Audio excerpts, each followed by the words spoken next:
when I tell you this girl is a class A victim and easily one of the worst parts of this film, I mean it.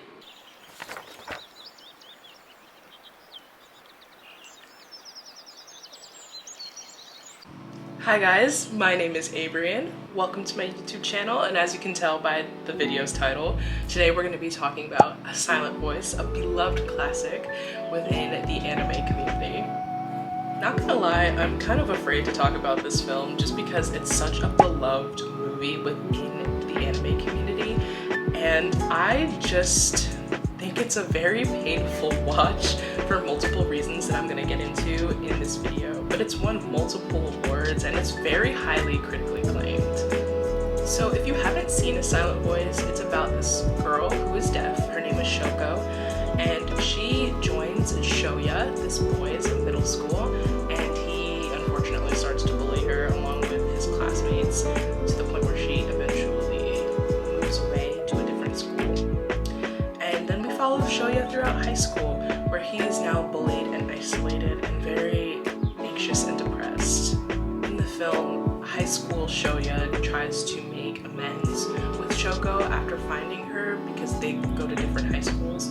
I suggest you actually watch the film for yourself, by the way, as a disclaimer before watching my video, because it'll make a lot more sense that way. I'm going into more of my grievances with the film rather than giving you a straight summary. Most of the problems I have with this film surround the characters rather than the plot of the movie itself, because I do think this movie has a great story. It's just a lot of the characters aren't realistic enough for me. For example, the teachers. From the very beginning, the teachers in this film failed Shoko tremendously. The homeroom teacher specifically is the one I have a problem with, just because he was the one that was with her the most, but he was not accommodating to her at all. And I guess this was fine, because at first, her classmates were willing to help her with the notes, make sure that she was understanding things, and were overall pretty helpful. But when a child starts to see another child being treated differently by an adult, who, by the way, they're supposed to trust, it's only a matter of time before they start picking up on the bad behaviors of the adult. There's a scene in the film where they're taking turns popcorn reading, which, by the way, is the worst part, I think, of English class ever. I hated popcorn reading. I'm such an anxious person, but that's besides the point. Where the homeroom teacher calls on Shoko to read, knowing from the very beginning that she does not speak very well, if at all, because it's very difficult for her, obviously. So of course, Shoko stands up to read, and nobody understands her, which again is not her fault.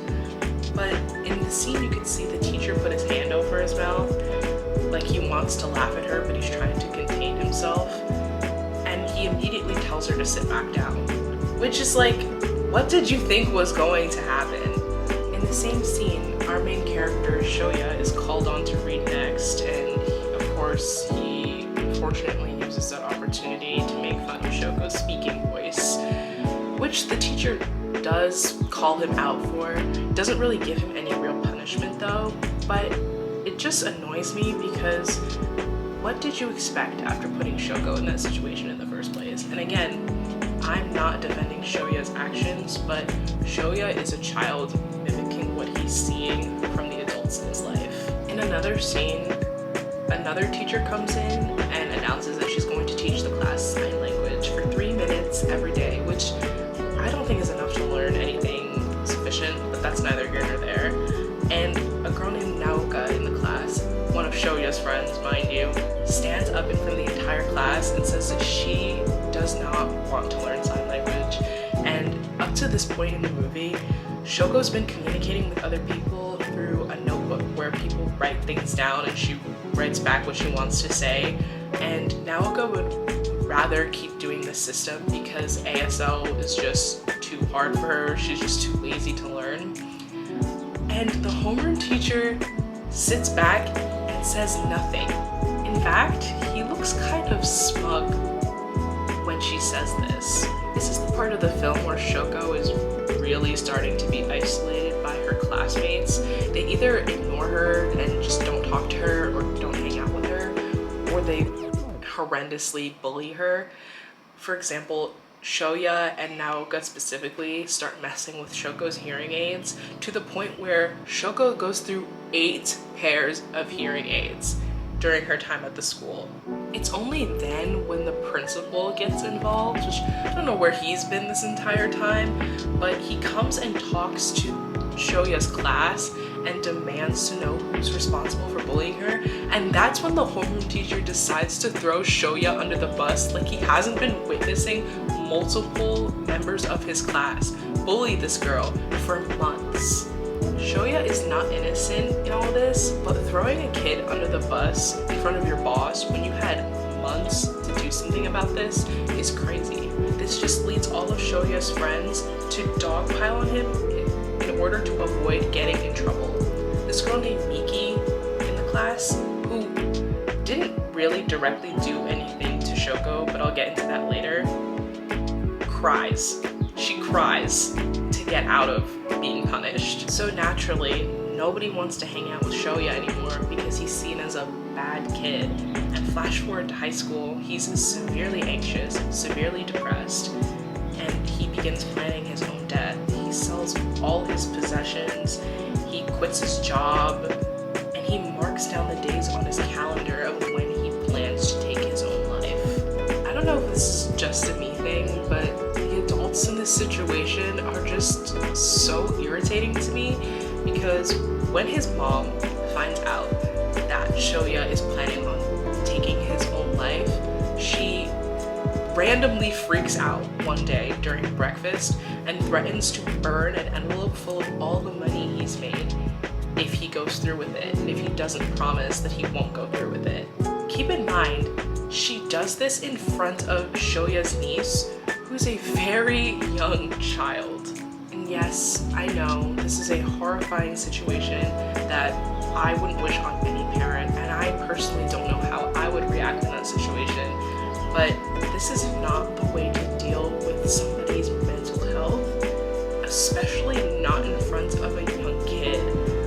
Maybe that's just me being nitpicky, but I don't know. On a serious note, I do want to say that if any of you are currently struggling with your mental health, I will link some resources in the description below, because I honestly wish the best for each and every one of you, and I know personally how that could feel, and I don't want anything bad to happen to any of you. And if you ever find yourself in a situation where your loved one comes to you with their mental health struggles, please don't react like that. I know it's just a film, but in all seriousness, Shoya did not benefit from that scene at all. Whatever happened in that situation did not help his mental health, and if anything, it probably just made him feel crazier and more isolated. But anyway, despite all of his struggle, Shoya is able to make new friends in high school and even reconnect with some of his old friends, who I want to focus on for a second. I want to talk about 2 of his old middle school friends, 2 girls named Naoka and Miki. So Naoka is basically just your average mean girl. She was one of the biggest advocates for isolating and bullying Shoko back in middle school, and honestly, she hasn't really changed. She seemingly wants to reconnect with Shoya and even apologizes to him, yet in the same breath tells him that what happened to them in middle school, you know, that whole isolation of Shoya after they threw him under the bus type thing, didn't really matter, and it wasn't that big of a deal. In the same conversation, she also sees Shoko from afar and mocks her almost immediately, running across the street to snatch her hearing aids out, and tries to throw them to Shoya, expecting him to play along, and again laughing, realizing that Shoya and Shoko are now friends. And my problem with Naoka actually doesn't stem from her cruelty, because she admits that she's mean, which is the bare minimum, I know, but at the very least she knows she's mean. She admits it very clearly when she says that she could never bring herself to like Shoko, and she blames Shoko for her losing her friends. My issue actually lies with the fact that they form a group, her, Shoko, Shoya, and a couple people from high school form a new friend group, and they all witness how she still treats Shoko claim that they've changed for the better, and yet they still continue to hang out with Naoka regardless. You could argue the fact that maybe they don't want to cause drama because Shoko herself even continues to be nice to Naoka and even helps her with her signing, even when Naoka is using sign to insult Shoko. So maybe they just don't think it's necessary to defend Shoko when Shoko doesn't defend herself. I don't know. But at least Naoka knows she's mean. Miki, on the other hand, another girl from the middle school class, really acts on my nerves. And when I tell you this girl is a class A victim and easily one of the worst parts of this film, I mean it. If you remember her from earlier, she's the girl that I mentioned who cried after Shoya tried to out her as one of the people who was also bullying Shoko, although I wouldn't, in my personal opinion, classify her as a bully because she didn't do anything direct. I'd more classify her as a malicious bystander because she did sit back and laugh with other people and watch Shoko's bullying, which was just as mean. There's a scene where Shoya confronts Miki after he hears rumors about what happened several years ago circulating around their high school, which Miki also attended the same high school as Shoya. I forgot to mention that. But again, hopefully you watched the film and already know that for yourself. Shoya, being the anxious person that he is, obviously does not want those rumors to get around. And so he tries to confront Miki about it to see if she's the one talking about it. And she, for whatever reason, freaks out and starts screaming in front of the entire class that Shoya is a bully, causing him to be embarrassed, rightfully so, and run out of the classroom. There ends up being this huge confrontation on the bridge where Naoka calls out Miki for her role in the bullying, and Miki again denies it and starts crying and runs away. But in this scene, Shoya also confronts all of his friends in deeply personal ways, sometimes coming off a bit harsh, but for the most part, he's kind of justified in my opinion in the things that he says, at least to the people that he went to middle school with. I think the scene is one of the most frustrating for me because this friend group just feels very surface level and it forms way too fast.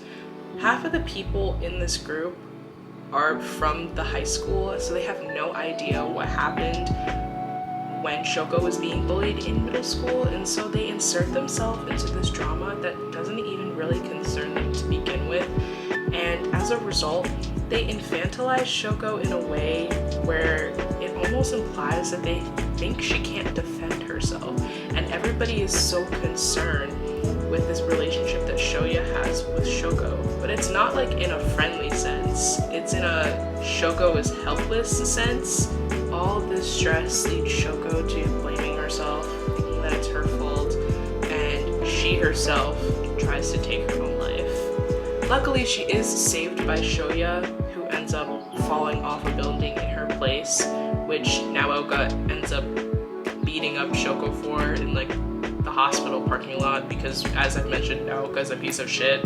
Shoya ends up in a coma, but is ultimately fine and ends up waking up and goes back to school and makes up with his friends, and they end up going to his school festival. I realized I did skip through that pretty fast. Again, this is not a summary for the movie, but not gonna lie, this was a painful watch for me. Not because I think that the movie is bad. By all means, it is a tearjerker, and the plot is very good. I will admit that.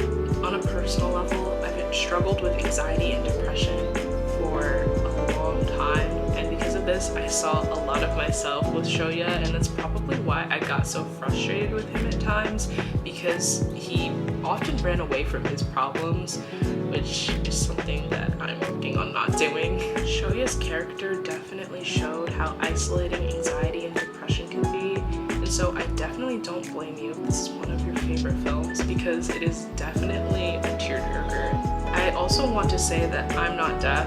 I've never met a deaf person. Nobody close to me is deaf, so this also might be your favorite film because of the representation if you are deaf or hard of hearing or disabled in any way, and so I do not want to take that away from you, obviously, because one of the best parts of this film is its use of sign language, and I just know that made a couple of deaf kids who saw this film really happy, and I think that was one of the better parts of this movie. Overall, do I think A Silent Voice is a perfect movie? No. But do I think it's a horrible movie? Not really. I think that would be objectively untrue to say. And if you haven't seen A Silent Voice, don't let this video discourage you. I definitely think it's worth the watch. There are a lot of good parts about this movie, and I think it could provide a window into the deaf experience that people don't normally get to see. But yeah, that's all I have for you guys today. Hope you don't hate me if this is your favorite movie, but I would like to hear what you guys took away from this. So leave your thoughts in the comments below. Do you like this A Silent Voice? Have you seen A Silent Voice before? Do you think you're gonna watch it after watching this video? If you haven't seen it, let me know. Thank you guys so much for watching. Subscribe if you want to see more anime content. I'll also be making content on cartoons like Avatar: The Last Airbender or Adventure Time, and movies like the Barbie Cinematic Universe. So if you want to see stuff like that, make sure to subscribe. I'll be making content much like this, as well as outfit inspo based on my favorite shows, so it's something you're definitely not going to want to miss. Thank you so much again for watching, and I'll see you guys next week. Bye!